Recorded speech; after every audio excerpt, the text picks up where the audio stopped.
Shalom, frères et sœurs. Je crois par la grâce de Jésus que nous allons tous bien. Nous allons continuer notre étude sur le thème vu précédemment, l'Église. Nous avons vu ce qu'est un prophète. Aujourd'hui, nous allons parler du rôle du prophète. D'accord? Dans l'Ancienne Alliance, depuis Ésaïe, les prophètes avaient plusieurs rôles.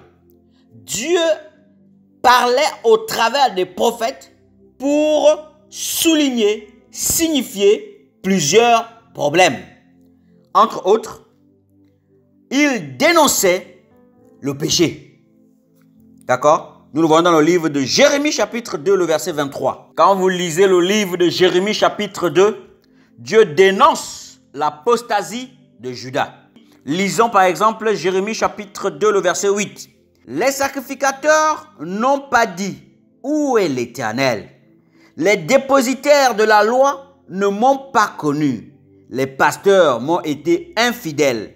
Les prophètes ont prophétisé par Baal et sont allés après ceux qui ne sont d'aucun secours. Dieu dénonce l'apostasie de Juda par la bouche de son prophète Jérémie.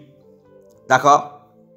Les prophètes sous l'ancienne alliance, d'accord, appelaient également à la repentance. Nous le voyons dans le livre de Jérémie chapitre 3, le verset 12 à 13.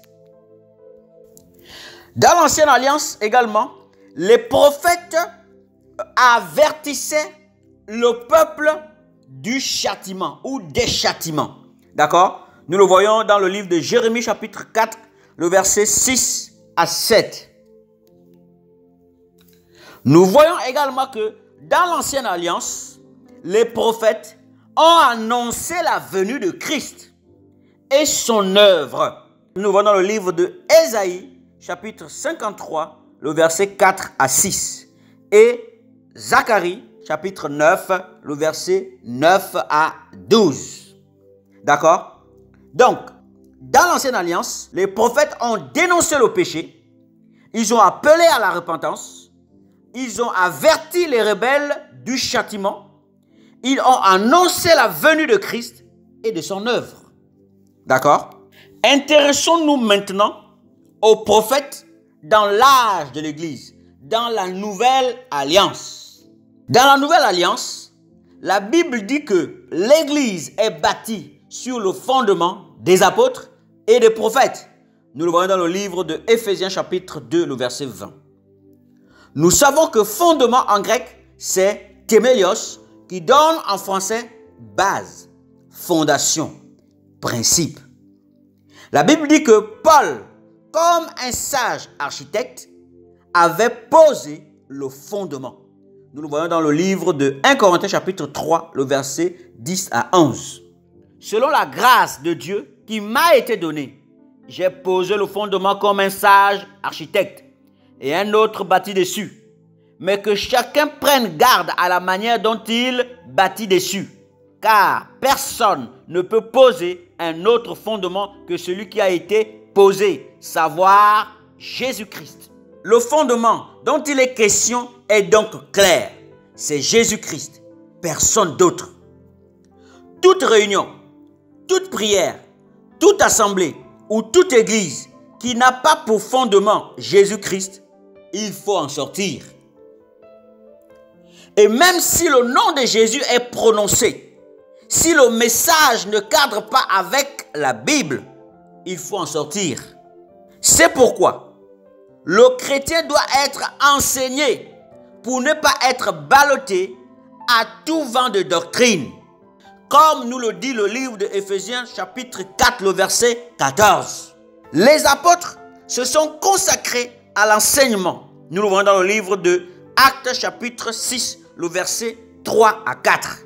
Et lorsqu'on regarde l'église de Jérusalem était comme une usine de production de chrétiens matures, remplis du Saint-Esprit. Car ces hommes étaient enseignés et bien enseignés. Des hommes comme Étienne, d'accord? Des hommes comme Philippe, des hommes comme Silas, Mais dans la nouvelle alliance, qui est prophète? Sous la nouvelle alliance, il y a plusieurs types de prophètes. D'accord? Nous devons comprendre que tous les chrétiens sont de potentiels prophètes, puisqu'ils ont l'esprit de Christ en eux. 2 Pierre chapitre 1, le verset 21, la Bible dit: car ce n'est pas par une volonté d'homme qu'une prophétie a jamais été apportée, mais c'est poussé par le Saint-Esprit que les hommes ont parlé de la part de Dieu. Or, dans la nouvelle alliance, tous les chrétiens, tous ceux qui croient en Jésus, ont l'Esprit de Dieu en eux. Et de ce fait, ce sont des potentiels prophètes. Puisque 2 Pierre nous dit que c'est poussé par le Saint-Esprit que les hommes ont parlé de la part de Dieu. Donc le Saint-Esprit peut utiliser n'importe qui dans l'assemblée pour parler, pour donner les consignes, pour annoncer la volonté de Dieu. 1 Corinthiens chapitre 14, le verset 23 à 25, la Bible dit: si donc, dans une assemblée de l'église entière, tous parlent en langue, et qu'il entre des simples auditeurs ou des non-croyants, ne diront-ils pas que vous êtes fous? Mais si tous prophétisent, et qu'il entre un non-croyant ou un simple auditeur, il est convaincu par tous, il est jugé par tous. Les secrets de son cœur sont dévoilés, de telle sorte que, tombant sur sa face, il adorera Dieu et publiera que Dieu est réellement au milieu de vous. Tous les chrétiens sont des potentiels prophètes, puisqu'ils ont l'Esprit de Dieu en eux. Lisons également le verset 31 de 1 Corinthiens chapitre 14. Car vous pouvez tous prophétiser successivement, afin que tous soient instruits et que tous soient exhortés.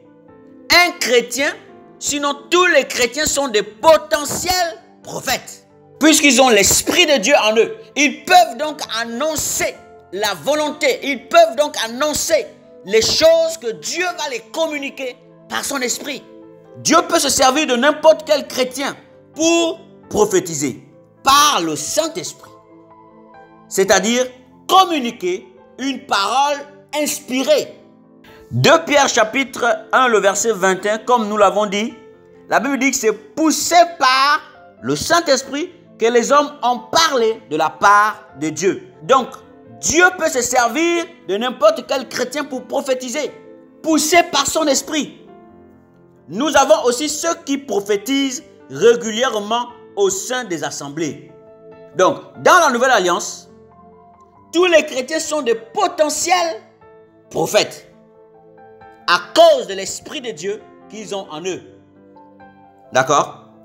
Mais nous avons également une autre catégorie de prophètes. Ce sont ceux qui prophétisent dans les assemblées. Nous le voyons dans le livre de 1 Corinthiens chapitre 14, le verset 29 à 32. Pour ce qui est des prophètes, que 2 ou 3 parlent et que les autres jugent. Et si un autre qui est assis a une révélation, que le premier se taise, car vous pouvez tous prophétiser successivement, afin que tous soient instruits et que tous soient exhortés. Les esprits des prophètes sont soumis aux prophètes. Paul parle ici aux chrétiens de Corinthe, sans distinction. Dans la Nouvelle Alliance, nous avons aussi les prophètes qui ont reçu la charge, qui ont le ministère prophétique. Nous le voyons dans le livre de Actes chapitre 13, le verset 1 à 2. La Bible dit: il y avait dans l'église d'Antioche des prophètes et des docteurs. Barnabas, Siméon appelé Niger, Lysius de Cyrène, Maana, qui avait été élevé avec Hérode le tétrarque, et Saul. Pendant qu'ils servaient le Seigneur dans leur ministère, d'accord, et qu'ils jeûnaient, le Saint-Esprit dit, la Bible dit, le Saint-Esprit dit, mettez-moi à part Barnabas et Saul pour l'œuvre à laquelle je les ai appelés. Le Saint-Esprit dit.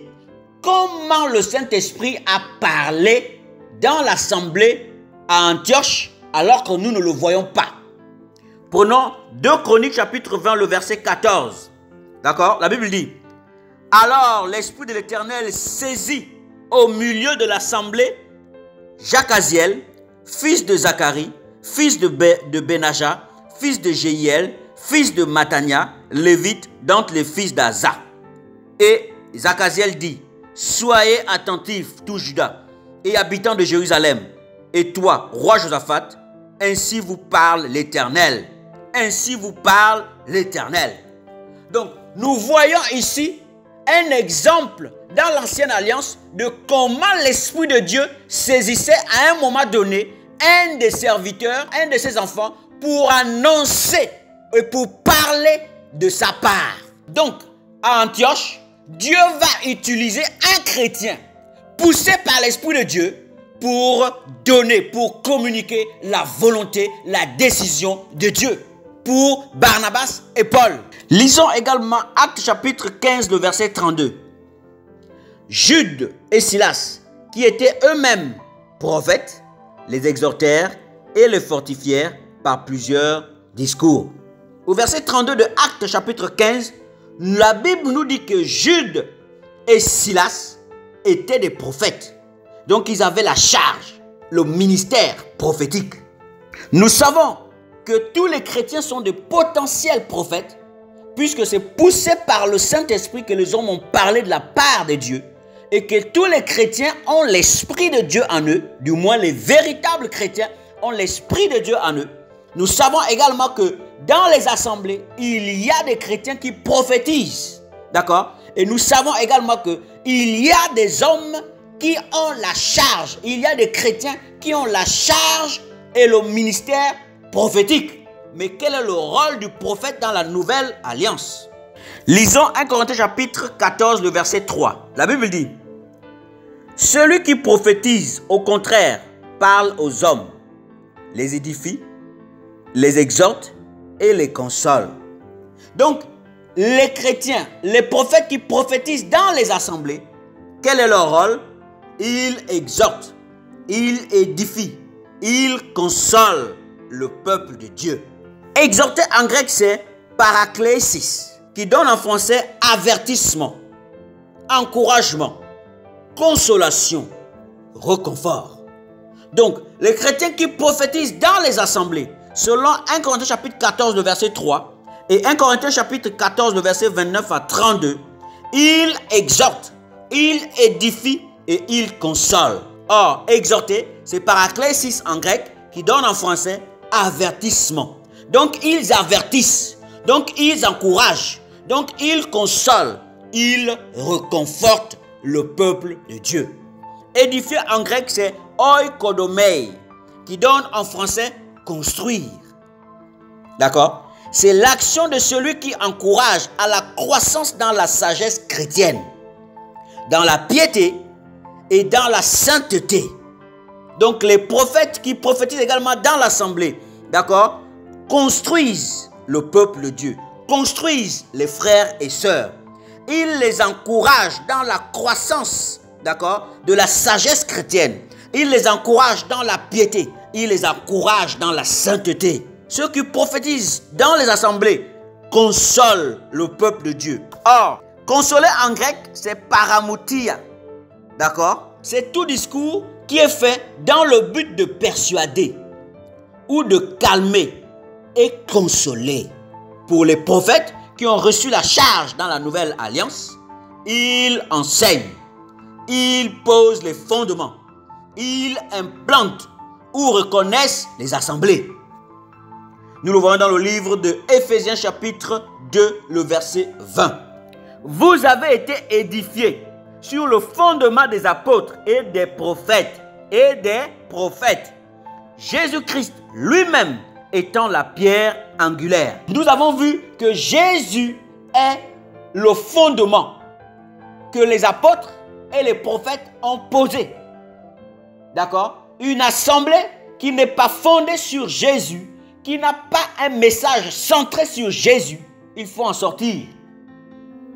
Les apôtres et les prophètes donc mettent les fondements, d'accord? Reconnaissent les assemblées, implantent les assemblées. Nous savons que dans la nouvelle alliance, tous les chrétiens sont des potentiels prophètes, puisqu'ils ont l'Esprit de Dieu en eux. Nous savons que dans les assemblées, il y a des chrétiens qui prophétisent. D'accord?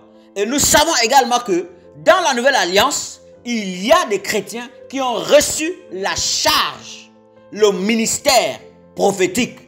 Donc, ces chrétiens-là ont la responsabilité de poser les fondements, de reconnaître des assemblées ou d'implanter les assemblées. Mais comment reconnaître qu'un prophète est de Dieu? Tout le monde prophétise. Comment reconnaître que ce que dit un prophète vient de Dieu? D'accord? Lisons Deutéronome chapitre 18, le verset 20 à 22. Mais le prophète qui aura l'audace, d'accord? Mais le prophète qui aura l'audace de dire en mon nom une parole que je ne lui aurai point commandé de dire, ou qui parlera au nom d'autres dieux, ce prophète-là sera puni de mort. Peut-être diras-tu dans ton cœur, Dieu connaissant toutes choses à l'avance, va déjà dire, peut-être diras-tu dans ton cœur, d'accord? Comment connaîtrons-nous la parole que l'Éternel n'aura point dite? Le Seigneur nous répond à cette question. Quand ce que dira le prophète n'aura pas lieu et n'arrivera pas, ce sera une parole que l'Éternel n'aura point dite. C'est par audace que le prophète l'aura dite. N'aie pas peur de lui.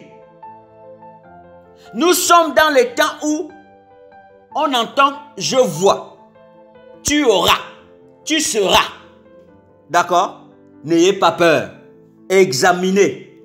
D'accord? Comme la Bible dit, ne méprisez pas les prophéties, mais examinez. Et le temps nous dira si ce qu'a dit ce prophète vient de Dieu.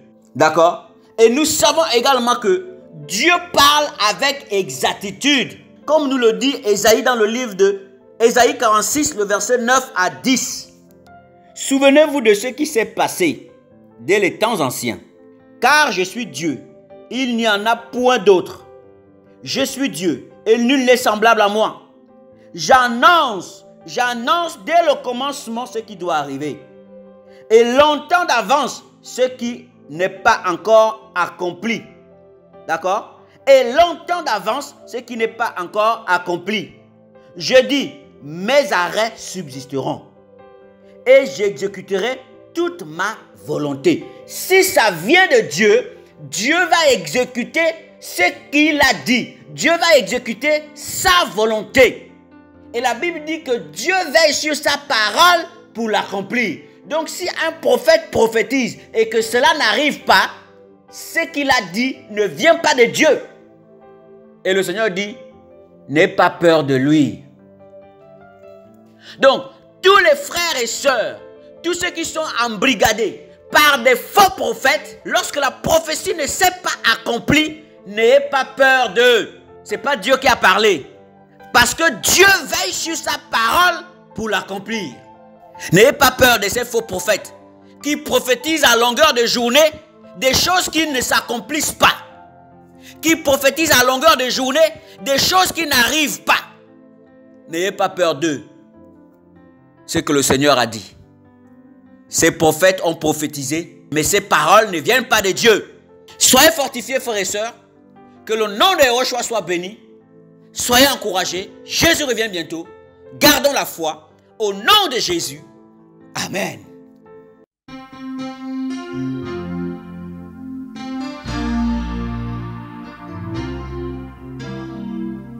Dieu a une armée qui se lève